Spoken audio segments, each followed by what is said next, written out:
la phua tu chan chin lai thang pui hi kum sang khat zariat sumriat phanga se sung khwa lo pianga nau pang kum ruk vel ani lain lungna la atol khlowa awan duai siamina tam chung ina mit adel phata ani mun shang shang ral bom si phir le thing sa ta te an pem kwal hnuwa se songa ker le in kum sang khat zakwa sumthum pakwa december ni sari khan mitel om to la na mun jerusalem thar lam apanta ani lai thang pui la phua la khom thei chin hi sumni pasari ania a hlate hi hmun lia a then phok theya rin na in do na hlate lusun hlate ami malnun atanga pathian apol na hlate le hun bik nei hlate ani la phua thiam ba ka a thlu ka siam thiama a hlate hi ama in a thlu ka siam vek ani a la phua lar zwal deuh te chu dauchak mel puin lungai na swal tin reng ten phongrwal an chin anga nam ka len nuam mange ti le o i beije lang thimlal chu ti te hi ani phungrwal an chin anga ti hla hi kum sang khat zakwa sumthum pathum vel khan lai thang pui hian alo phua a soleng khwa cheng lal rau hnu na chuan a fa du tak mai su na a fa nga ya a kho har na chu hria chakin lai thang pui hian ama fa sun anga in chanin hela hi alo phua chuak ta ani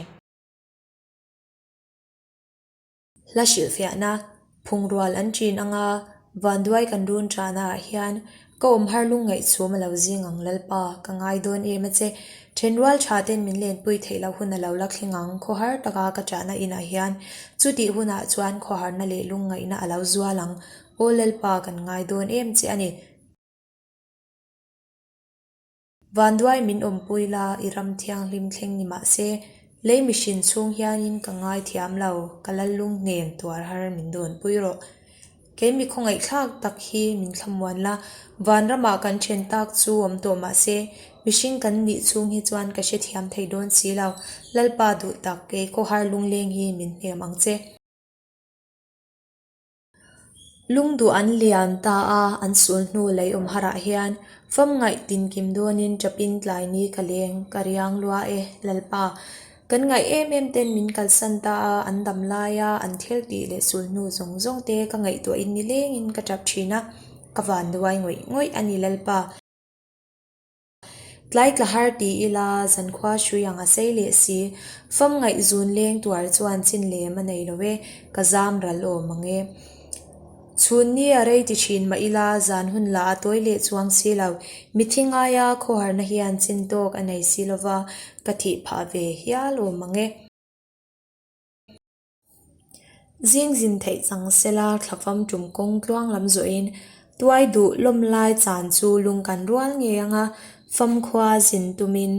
mithi khwa zin thei ani lau mai se chuan mithi ta te kalna kong chu zo ve in ma ni fa lo sun to zong te chu kanin lung rual nge yang mithi khwa a zin turin